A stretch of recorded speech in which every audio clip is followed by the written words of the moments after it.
Allez, Boker Tov, Bezrat Hashem, aujourd'hui on va finir le 9e chapitre du Tanya. Comme ça, la semaine prochaine, on entame le 10e chapitre. Donc c'est un déjà beau parcours. Ouais, sur le Sioum, non, on est encore loin. Il y a 53 chapitres dans la première partie du Tanya. Donc on a encore de quoi faire, Bezrat Hashem. Donc le shiur, il est dédicacé pour tous les chayalim, pour tous les chatoufim, tous ceux qui sont kidnappés. Et Bezrat Hashem, qu'Hashem il protège tous les juifs Be'eretz HaKodesh et tous les juifs qui sont Bagola également, Bezrat Hashem. On va continuer Bezrat Hashem avec ce qu'on a parlé la semaine dernière. On a dit la semaine dernière tout le inyan du Koach HaMitaveh. Vous vous rappelez la force de l'envie qu'il y a chez l'homme. Et le Admor Azaken, il va continuer, il va dire Ukmo shekatouf be'etz chaim shar nun perek gimel beshem hazohar, au nom du Zohar, sharan efach liot tov gamur kmo yetzer tov mamash. Il dit le but, c'est pas seulement de dominer son yetzer hara, et là c'est une mimra très très forte, c'est liot tov gamur kmo yetzer tov mamash. C'est d'arriver à un matzav où notre yetzer hara devient du bon gamour, pas stam, du bon, comme notre Yetzeratov. Comme si le Admor Azaken nous disait, tant que tu n'as pas pris ton Yetzerara et tu l'as mis de ton côté, eh ben, c'est comme si tu avais un avion avec un réacteur au lieu d'en avoir deux. C'est-à-dire quand un homme, il est toujours que dans le combat contre son Yetzerara, sans penser à lui faire une prise de judo et prendre sa force en réalité pour le mettre de son côté à lui, alors il roule, il avance avec un réacteur, il avance avec sa neshama. Mais il avance sans son corps, donc il ne peut pas avancer comme il faut. Et là, c'est quelque chose d'extraordinaire. Parce que jusqu'à présent, on ne parle que d'un combat, que de comment détruire le mal qui est en nous. Et là, le Admor Azaken dit, sache que le mal qui est en toi, il a cette capacité, cette possibilité de se transformer et de devenir un deuxième réacteur qui va te faire avancer encore plus vite dans la Avodat Hashem. C'est pour ça que dans la Shitat Rabbah, dans la Méthode Rabbah, on ne prône pas pour la destruction des choses, mais pour la transformation des choses. Et ça, c'est quelque chose de Meod Amok, de très très profond dans le nefesh de l'homme, dans l'âme de l'homme. Parce que, en fin de compte, c'est comme je vous ai raconté une fois, vous vous rappelez qu'il y a quelqu'un qui a emmené une boîte de tabac au Tzemar Tzedek. Il lui avait dit, voilà, ton grand-père, il a cassé la boîte. Il a dit, non, mon grand-père n'a pas cassé la boîte. C'est pas possible parce qu'il ne cassait rien. Ouais. Il transformait les choses. Il a juste dû séparer la petite vis, le petit fil qui retenait la boîte pour faire de ça un miroir. Pour regarder cette filine le matin. Donc une boîte de tabac, qui est quelque chose d'anodin, il l'a utilisé pour le mettre dans le matzav de la Kedusha. Pas seulement dans les choses parvées, c'est-à-dire qu'arriver à un matzav où tu prends tes forces, tes énergies, qui te motivent dans ta vie, qui te donnent de l'adrénaline pour aller du mauvais côté, tu les transformes, tu veux comme une raquevette, comme le train, hein, tu lui fais un petit changement d'aiguillage, exactement. Et après, tu avances 2 fois plus vite. Maintenant, il te dit, pour arriver à ce matzav-là, il faut enlever les habits qui sont salis. C'est quoi les bgadim tsoim? On avait vu dans le passé que toutes les mauvaises pensées, toutes les mauvaises paroles, toutes les mauvaises actions, elles nous font des taches sur nos habits. Maintenant, il te dit, il faut enlever tout ça pour pouvoir arriver à cette situation-là. Mais c'est quoi enlever les habits tsoim, les habits qui sont abîmés, qui sont salis? Alors il te dit, c'est transformer son Koach HaMitaveh. Comme on avait parlé, Koach HaMitaveh, la force de l'envie. Vous savez que l'envie, on va voir ça plus tard. L'envie, c'est très très très très profond, ancré chez l'homme. Parce qu'on avait vu les sphirotes, on avait vu l'intellect, les midot, les traits de caractère qui emmènent à l'action. Et au-dessus de ça, au-dessus du Seder HaIshtal Shelut, on a ce qui s'appelle le Keter. D'accord? Dans le Keter, qui est donc ce qui s'appelle la couronne qui est au-dessus de l'enchaînement des mondes, va se retrouver là-bas à l'intérieur, le Ratson, ouais, et le Ta'anoug, c'est le Etzem HaNefesh, c'est la profondeur de l'âme. Le Ratson, donc, qui est au-dessus même des Sphirotes, comme le Ta'anoug, qui est au-dessus même des Sphirotes. Il n'y a pas plus haut que le Ta'anoug, c'est pour ça qu'il y a écrit que sur le Ta'anoug, on ne peut pas avoir de questions. Quand quelqu'un, c'est pas la fameuse question, pourquoi Dieu il a fait un monde? Ouais. Il y a écrit Dieu il a fait un monde parce qu'il a eu envie. Et le Admor Azaken il donnait toujours cette réponse. Sur une envie, il n'y a pas de question. Il n'y a pas de réponse. Ouais. Si je dis, pourquoi une femme enceinte elle a envie maintenant là d'une glace à la pistache? Elle va te dire, je sais pas, j'ai envie. Ouais. Elle peut expliquer son envie, elle ne peut pas expliquer son envie. Elle peut dire oui, c'est bon parce que j'aime la pistache. Mais pourquoi maintenant tu as envie de manger ça? Ouais. Et ben elle ne pourra pas donner de réponse réelle. Il te dit c'est exactement pareil quand Dieu il a créé le monde. Il a dit de faire une dira betartonim. Chez Nitava, il a eu une tava, il a eu une envie de faire cette chose-là. Ça sert à rien de se prendre la tête pourquoi et le pourquoi du comment. Alors oui, il y a des réponses parce que Dieu voulait donner du chesed, il voulait faire ça, mais c'est beaucoup plus profond que ça. Et là, il nous dit donc en réalité, le Gadim Atsoim, c'est l'imos bera. C'est quoi l'imos bera? On avait vu la semaine dernière. C'est quoi l'imos bera? C'est de détester le mal. C'est quoi détester le mal? Vous savez qu'il y a écrit dans le rabbi une fois dans une sikha, il a ramené la névoie de Ishayahu, à Navi, la prophétie, où il dit Bila amavet la netzach. Quand Mashiach il va venir, ceux qui ont eu malheureusement l'occasion d'aller dans un cimetière, il a entendu cette phrase Bila amavet la netzach, et la mort partira du monde, et j'effacerai les larmes qu'il y a sur vos yeux. Et ça parle de quoi? Pourquoi on parle de mort bichlal? Pourquoi le Navi parle de ça? Parce qu'en réalité, la mort, il faut comprendre d'où elle est venue. Elle est venue à cause du chet et adaat. Le rabbi explique qu'en réalité, il y a une chose qui s'appelle vraiment chaim, la vie. Vatem advikim bashem elokechem kulechem ayom. Pourquoi? Parce que quand tu t'attaches à Dieu, en réalité, tu t'attaches à la vie. Akadosh Baruch Hu, en réalité, il représente chaim, la vitalité de ce monde-là. Le contraire d'Akadosh Baruch Hu, ça représente la Touma. La Touma qui emmène automatiquement à la mort. Quand Mashiach il va venir et que Akadosh Baruch Hu il va se dévoiler, on va tous s'attacher à la Kdusha, donc on va s'appeler vivant. Donc automatiquement à ce moment-là, il n'y a plus de Touma, il n'y a plus de mort. Et c'est pour ça que le Navi il nous parle de ça. C'est ça la situation en fait. On a engendré une situation de Touma. Donc tout ce qui est tamé, on avait vu, ils prennent la force des clipotes. Et ces clipotes-là, elles te mènent. C'est pour ça qu'il y a écrit que Rechaim Nikraim, Bechayehem Nikraim Metim. Les Rechaim, dans leur vie, ils s'appellent mort. Ouais, pourquoi tu m'appelles mort? Il est vivant, je le vois, il est devant moi. Il vit. En réalité, comme il est dans une vie de Touma et qu'il puisse s'efforcer de la Touma, il ne puisse pas s'efforcer directement de Akadosh Baruch Hu, de la vie, automatiquement, il est appelé mort. Parce qu'il puisse sa vitalité des Shalosh Klipot Atmeot. Maintenant, pourquoi on parle de tout ça? Parce qu'en réalité, on a vu que Ohave Hashem Sinura. Et ça, c'est un klal chez un homme. Quand tu as un enfant, ton enfant que tu aimes profondément, s'il y a quelqu'un qui lui fait du mal, s'il y a quelqu'un qui est contre lui, automatiquement, tu vas le détester. Ouais, si tu apprends que quelqu'un, il est sur les côtes de ton fils et il lui fait des souffrances, que ce soit de la famille ou que ce soit des amis, automatiquement, tu vas te mettre dans un matzav où tu détestes la personne qui fait... Et c'est exactement pareil ce qu'Hachem nous dit en fait. C'est pour ça que vous savez que dans la Sfirat HaOmer, on va bientôt y arriver, Bezrat Hashem, il y a ce qui s'appelle Gvura Shebechesed.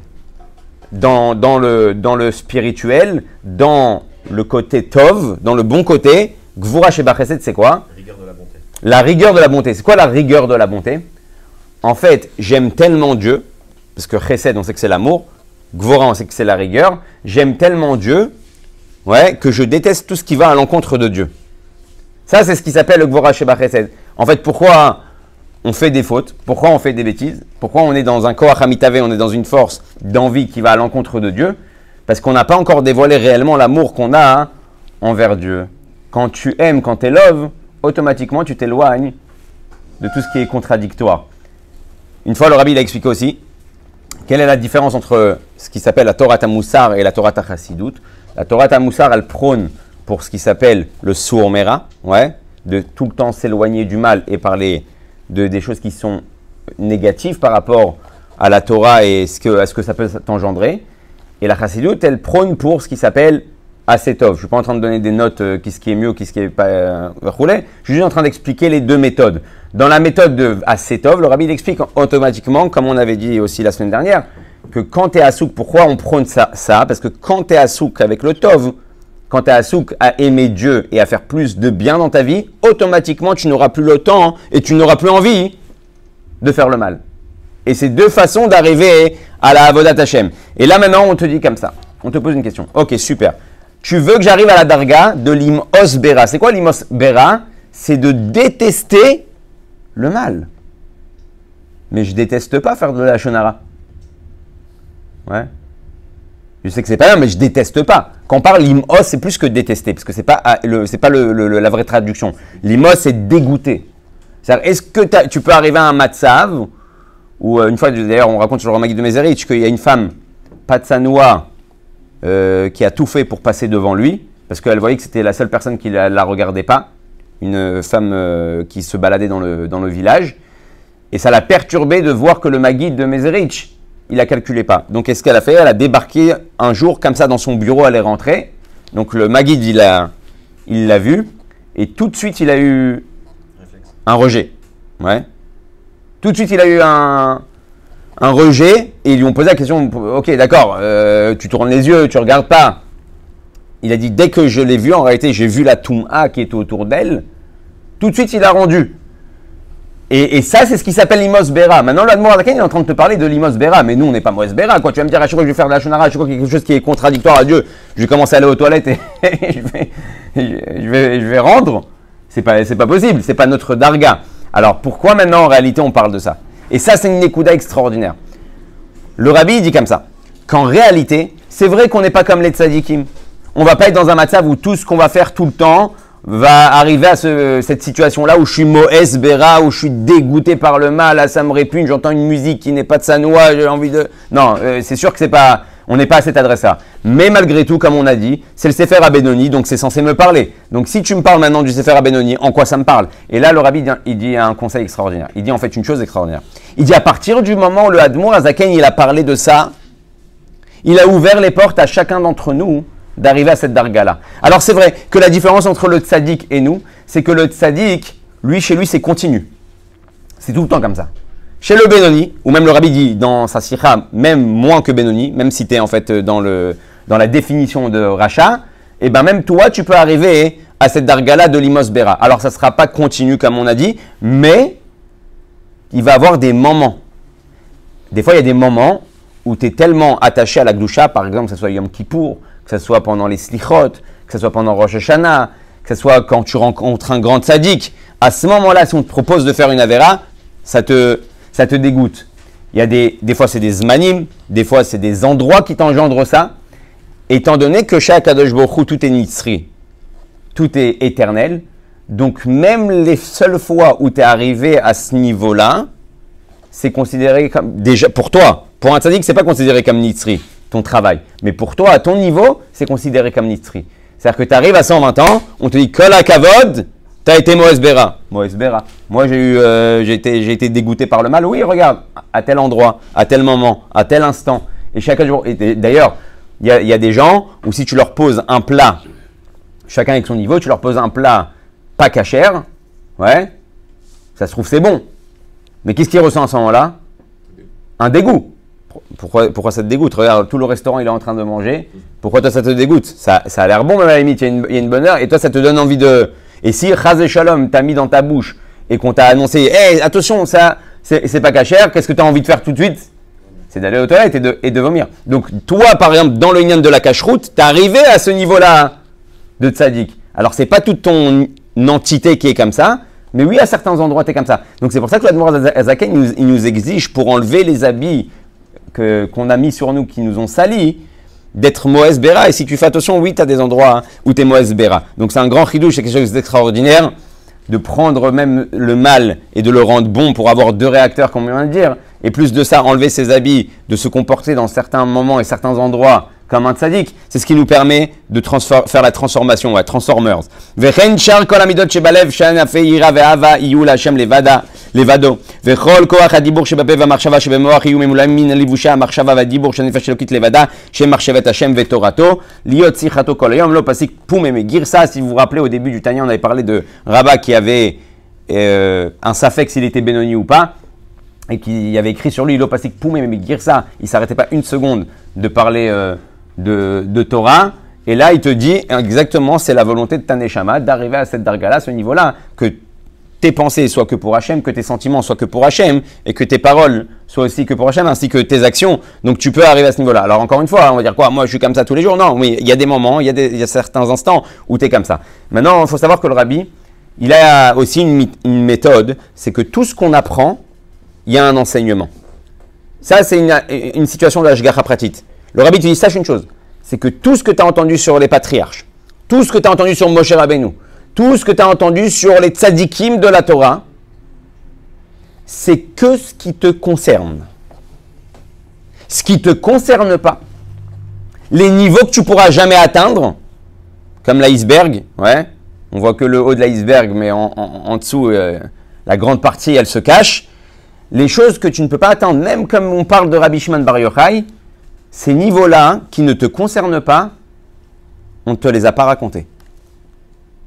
C'est-à-dire que tout ce qui est écrit, tout ce qui est venu à tes oreilles, par une histoire dans la Gemara, par une histoire dans le Zohar, par une histoire dans le Bichlal, dans le Tanakh, c'est qu'automatiquement, à un certain niveau, tu peux arriver à ça. Tu peux toucher, tu peux atteindre cette Nekuda-là. Et ça, c'est quelque chose d'extraordinaire, parce que des fois, tu vois des Sipurim sur Abraham, des Sipurim sur Moshe, et tu dis, bon, ok, c'est une belle histoire, mais moi, j'ai rien à voir avec ça. Il dit, non, il n'y a pas que rien à voir.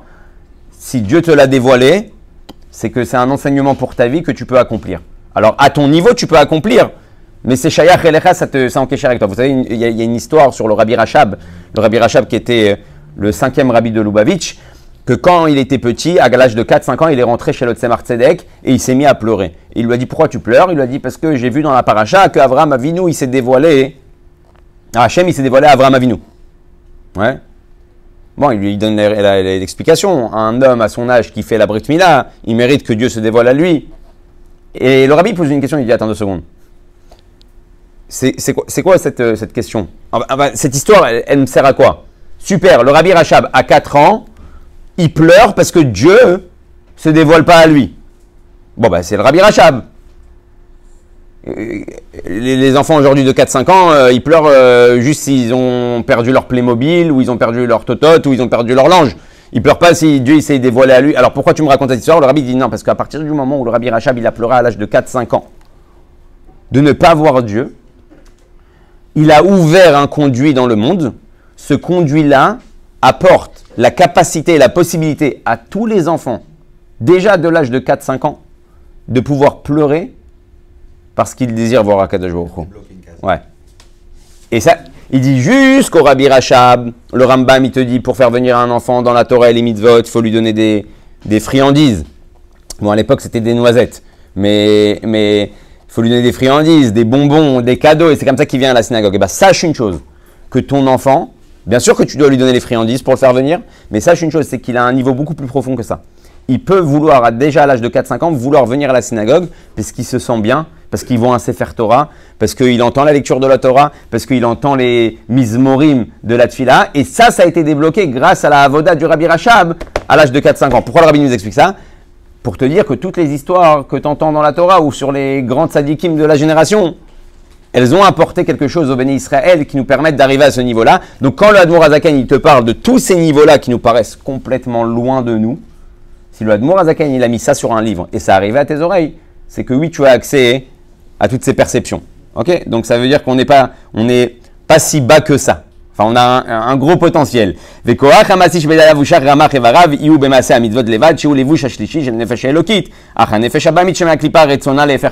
on rentre dans la fin du Pérec. Et il dit, par contre, sache une chose, c'est que la Nefesh Abamit, l'âme animale, sa volonté, c'est tout le contraire de tout ce qu'on vient de dire depuis le début. Et il ne faut pas se tromper. On a toujours l'impression que le Yetzer Hara veut nous faire tomber dans une faute. Non. Le Yetzer Hara, il veut beaucoup plus que ça. Il veut que ton corps n'ait aucune case qui soit pris par la Nefesh Elokit.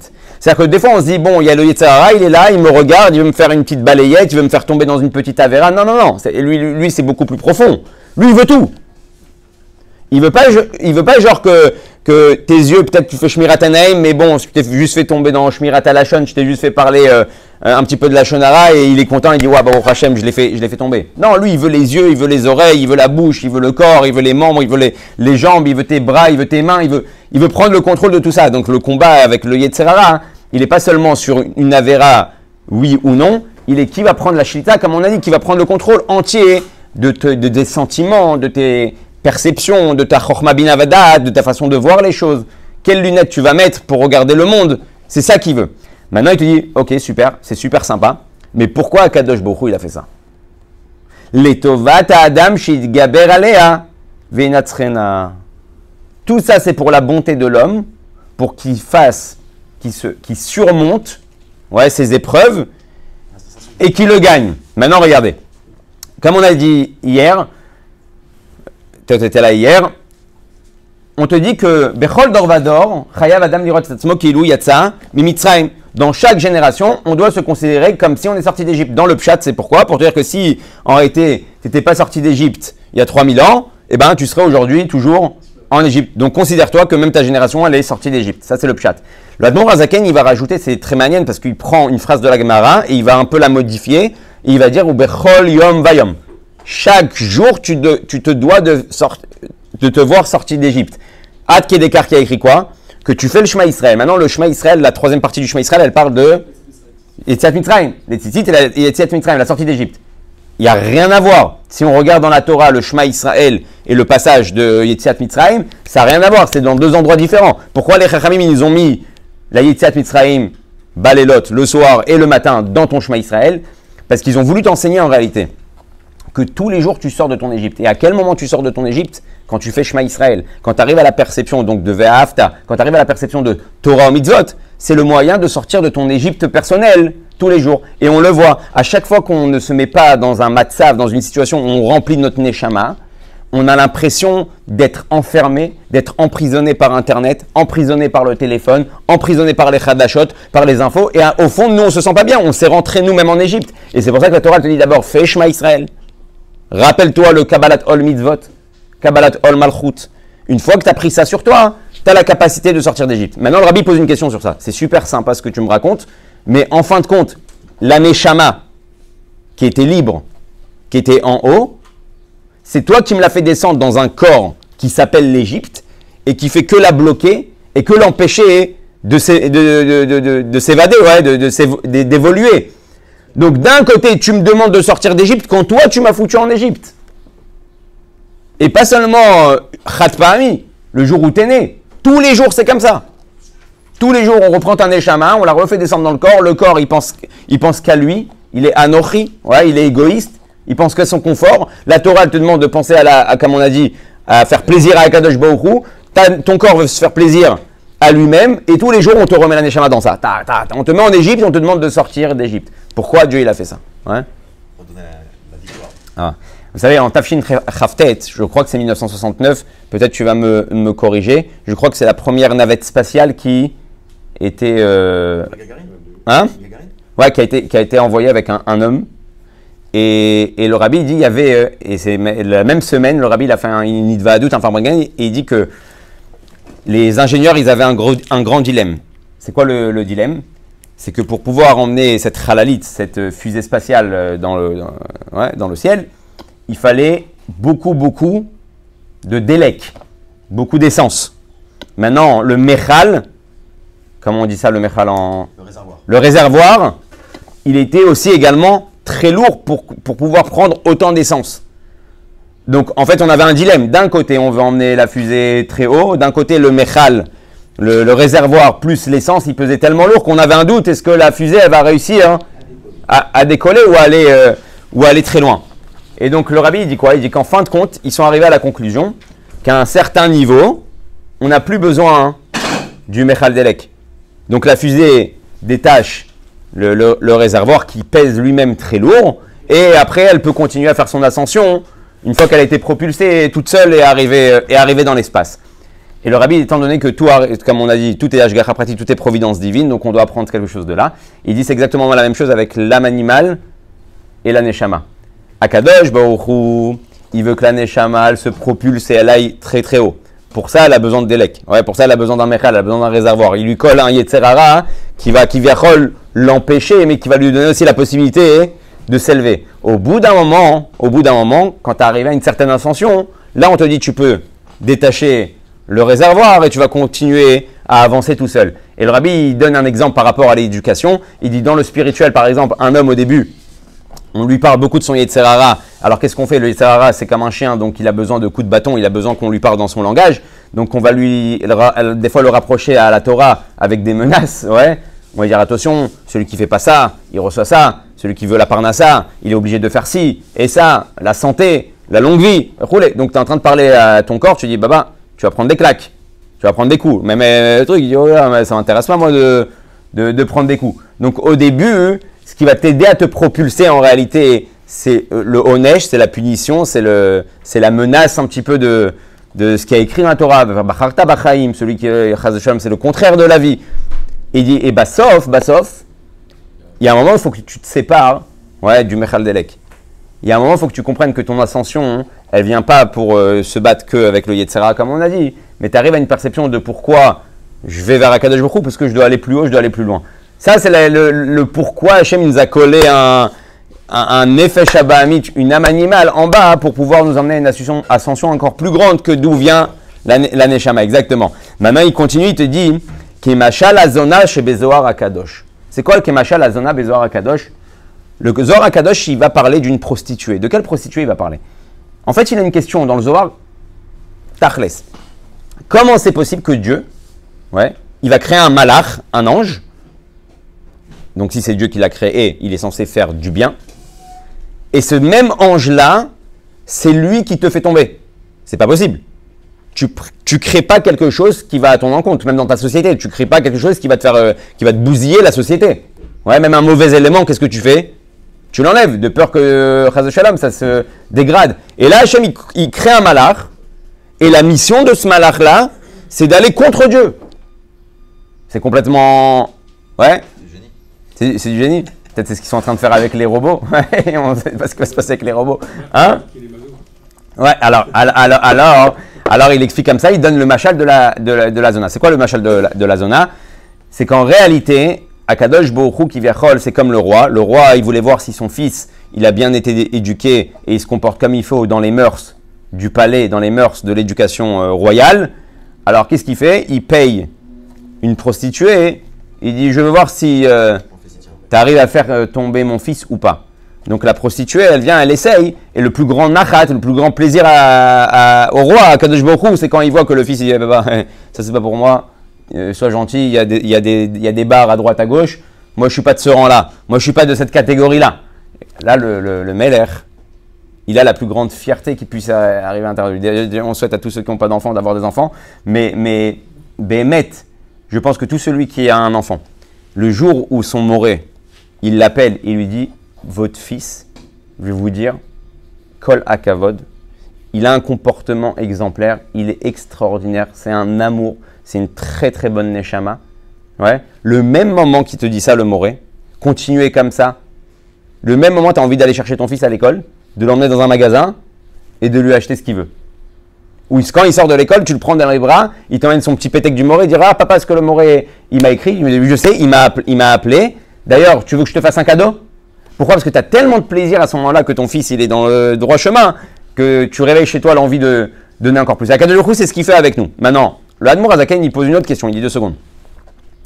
Malgré tout, la zona qu'on parle dans le Zohar, la prostituée qu'on parle dans le Zohar, elle fait... tu as l'impression que dans ce monde-là, le Yetzerara, il a un petit peu oublié son rôle. Est-ce que Béhémet, le Yetzerara, aujourd'hui, quand il vient te voir, qu'on appelle Ra, qu'on appelle mauvais, qu'on appelle Yetzerara, qu'on appelle Satan, le Satan qui te fait aller à droite, à gauche. Est-ce que Béhémet, aujourd'hui, le Yetzerara en bas, il pense à la mission qu'il a reçue là-haut, de juste essayer pour voir si tu vas tomber ou pas? Ou il veut vraiment que tu fasses du mal? Adkelekar qui a écrit que le Yetzerara a regardé le Beth Amikdash, et par jalousie, il a emmené à la destruction du Beth Amikdash. Alors on dit, attends 2 secondes, je comprends pas. À la base, tu es un malard de Dieu. Tu es censé travailler pour Dieu. Et c'est toi qui engendre la destruction du Beth Amikdash. Tu as pété un câble. Alors le Admor Azaken dit, en réalité, pour comprendre le Machal qui a écrit dans le Zohar, c'est comme une prostituée qui a reçu la mission, mais elle ne pouvait pas faire la mission, donc elle a dit à sa copine, écoute, moi je ne peux pas y aller, donc elle a dit, vas-y toi. Et cette copine-là, elle a dit, écoute-moi, moi aussi, je ne peux pas y aller ce soir-là. Elle envoie une 3e copine. La 3e copine, en fait, quand elle arrive là-bas, elle a oublié que la volonté du roi, c'est de ne pas faire tomber. Elle veut essayer vraiment de le faire tomber. Et il dit en réalité, Béhémet, dans le shoresh de la Nefesh Abahamit, au début du processus, oui, la volonté du Satan, la volonté du Yetzerara, la volonté du Malach HaMavet, c'est que tu sois mitgaber, que tu le gagnes. Au fond. Après, quand il arrive en bas, même lui, il oublie. Même lui, il oublie que sa mission première, c'était juste de te tenter pour voir est-ce que tu allais résister ou pas. Alors il te dit, le Admorazaken, mais malgré tout, étant donné que dans son shoresh, dans sa source, ouais, c'est de là où elle vient, c'est qu'il est en train de te dire que Béhémet, la volonté profonde de ton Yetzer Hara, c'est que quand tu as envie, par exemple, de faire de la Shonara, tu te retiens, même lui, tu le fais kiffer. Parce que même lui, en fait, il se rappelle d'où il est venu et pourquoi, en fait, il est là en bas. Ça, c'est la fin du Perek Tet. Je vais juste finir avec... on a encore, c'est bon, quelques minutes. Ouais. Juste finir avec une petite histoire. Aujourd'hui, c'est Chaf et Adar. Chaf et Adar, c'est le jour de la naissance de la rabbinite Chaya Mushka. Ouais. La femme du rabbi de Lubavitch. Juste raconter quelques inanimes qu'on comprenne la grandeur de cette femme. Vous savez que le rabbi, à partir du moment où il est devenu rabbi, et Bichal, quand il est arrivé à New York, il n'a jamais été en vacances. Il n'a jamais pris de vacances. D'accord? Jamais. Il n'est jamais sorti du quartier.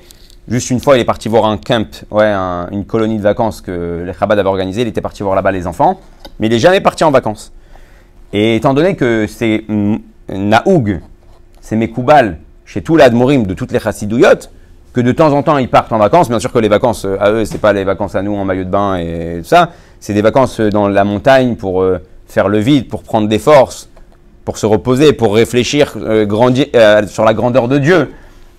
Le rabbi il prend la rabbinite Chaya Mushka. Regardez, il faut avoir vraiment une femme extraordinaire. Et il monte dans les escaliers avec elle. Il lui demande de prendre une chaise. Lui aussi il prend une chaise. Et les deux ils montent dans leur maison. Ils arrivent jusqu'au toit. La rabbinite elle raconte que... je comprends pas. Ouais. Il s'assoit sur le toit, les deux avec la chaise, 5 minutes, et il regarde le ciel, il regarde les arbres, les oiseaux. Et la rabbinite, elle dit, tout va bien? Ouais. Le rabbi dit, on a pris nos vacances, on s'est rendu quitte, ouais, de nos vacances. Maintenant, on doit redescendre pour aider le Ham Israël. Ouais. Donc, elle redescend et elle explique qu'en réalité, le rabbi n'a jamais pris de vacances pour être justement à la demande des Bnei Israël à n'importe quel moment où ils veulent, où ils ont besoin. Et tu te rends compte que la femme, s'il n'y a pas la femme derrière pour ça, c'est pas possible d'arriver à cette darga-là. Ad Kedekar que le rabbi, quand sa femme elle est partie de ce monde-là, il est parti demander au Beit Din de Kronite, le Beit Din Rabbani, est-ce qu'il peut continuer à être rabbi? Rabbi. Ouais. Il a déjà presque 90 ans. Et il demande, déjà ça fait 40 ans qu'il est rabbi, qu'il dirige tout le Ham Israël. Il a des mosdot, des institutions dans le monde entier. Et il demande au rabbanim de Kronite, est-ce qu'il peut continuer à être rabbi? Et les dayanim, ils sont complètement stupéfaits. D'où vient cette question? Il dit, étant donné que je suis devenu rabbi grâce à ma femme, et que ma femme maintenant, il y a eu la Istalkut, elle est partie de ce monde, est-ce que j'ai le droit toujours de rester dans ce statut-là, hein, de rabbi? Et l'importance de sa femme, la Rebbetzin, aux yeux du rabbi, c'est, je pense, une phrase très forte et très puissante du kécher qu'il y avait entre le rabbi et sa femme. Et pour finir avec une petite histoire, il y avait une femme, le Rav Groner, une fois, il a raconté, une femme de maison qui travaillait là-bas. Et une fois pendant les shivas, juste après les shivas, elle s'est mise à pleurer dans la cuisine. Et les Chabad là-bas qui étaient là-bas, le Rav Groner lui dit vous pleurez parce qu'elle vous manque. Elle dit non, bevadaï que la rabbinite me manque. Mais je vais vous raconter ce qui se passait ici tous les jours. Le rabbi revenait et on sentait sur lui un fardeau, quelque chose de très pesant, très lourd sur lui. Imaginez-vous le nombre de lettres qui affluaient. Je crois on parle, si je ne me trompe pas, de une mémoutsa de 600 lettres par jour. Ouais. Donc, nous, on n'est pas capable de répondre à 600 WhatsApp alors que c'est instantané. Par jour, on a envie de jeter le téléphone par la fenêtre. C'est 600 lettres que tu réécris par des lettres. Ouais. Et ces 600 lettres, c'est des parachutes à Shavua. Ouais, que les gens ils racontent toute leur vie. Donc, hein? Ouais, c'est une des grandes questions. C'est une des grandes questions. Ouais. On parlera de ça, Bezrat Hashem, une autre fois, parce que je vois que Bezrat Hashem, on doit finir. Aval, elle dit, il avait un fardeau énorme sur lui, mais il avait tous les jours un quart d'heure où il buvait le thé avec sa femme. Et quand il buvait le thé avec sa femme, je sentais que tout le fardeau qu'il y avait sur lui, il tombait à terre. et je retrouvais sur son visage un apaisement. Et elle a dit, la femme de ménage, elle a dit au Rav Groner, elle a dit, je pleure, bien sûr pour elle, mais je pleure surtout pour lui. Parce que maintenant, même ça, il l'aura plus. Ouais. Ça, c'était pour finir avec une petite histoire de la force d'un homme et d'une femme qui sont liés un à un. Ad Kedekar Bemet, que quand il a reçu une lettre de Tantrumim du Rav Gabriel Tsainer, si je ne me trompe pas, où le rabbi, où là-bas il lui écrivait des nichumim, ouais, des condoléances. Et le rabbi lui dit là-bas une phrase très forte, il lui dit « Tout le monde m'envoie des lettres de condoléances, mais tout le monde a oublié la Gemara dans Masechet Sanhedrin qui dit ouais, « Akol bekol yesh tumura » tout un changement, un remplacement. « Chutz ken mi eshet neurim » la femme de son enfance, ouais. Sa première femme, la femme de son enfance, la femme qu'il a connue aura été en premier. La kol yesh tumura, on peut tout remplacer, sauf cela. Et le rabbi, il a voulu lui dire que combien même on fait des condoléances, cette douleur-là d'avoir perdu sa femme, c'était quelque chose de très pesant, très dur. Mais il y a aussi dans le moment des Nichumim, un grand rave qui est venu le voir et qui lui a dit, qui a écrit que Yom Kippour. Yom Kippour, on sait que le Kohen, il devait avoir une femme en réserve. Une femme en réserve que Chaz Veshalom Chiper Beado Bead Beto, que si Chaz Shalom, parce que pour pouvoir pardonner les bénis Israël et faire le travail de Kohen Gadol, il était obligé d'être marié. Si Chaz Shalom, la femme du Kohen, elle meurt pendant Yom Kippour, tout de suite il a une femme, veut rouler. Et lui il pose la question, il dit un truc que je ne comprends pas. Comment c'est possible? Ok, d'accord, il perd sa femme, il a une en réserve, mais la douleur, ouais, la difficulté de la situation, elle ne change pas. Ok, tu l'as casé une autre femme, mais pour l'instant il a perdu sa femme, et c'est Yom Kippour. Comment il va continuer son service de Dieu? Donc là il a répondu, il a dit, c'est obligé de dire que Dieu donne au Kohen Gadol des forces, que même Chaz Veshalom, si à Yom Kippour il arrive une chose pareille, il a toujours cette force-là pour pouvoir continuer. Et le fait qu'on lui met une femme en plus, il peut se consoler plus rapidement et continuer son service de Dieu. Et là, le rabbi lui ramène encore une fois cette Gemara-là, du Masechet Sanhedrin, tout sauf Eshet Neurim, à une Tzmura, Aval Anilo Idvaker Chitrem, mais je ne vais pas commencer à rentrer en pile-poule avec vous. Voilà une écouda de comment on doit regarder sa femme et comment la femme doit aider son mari. Yom Tov les Koulam.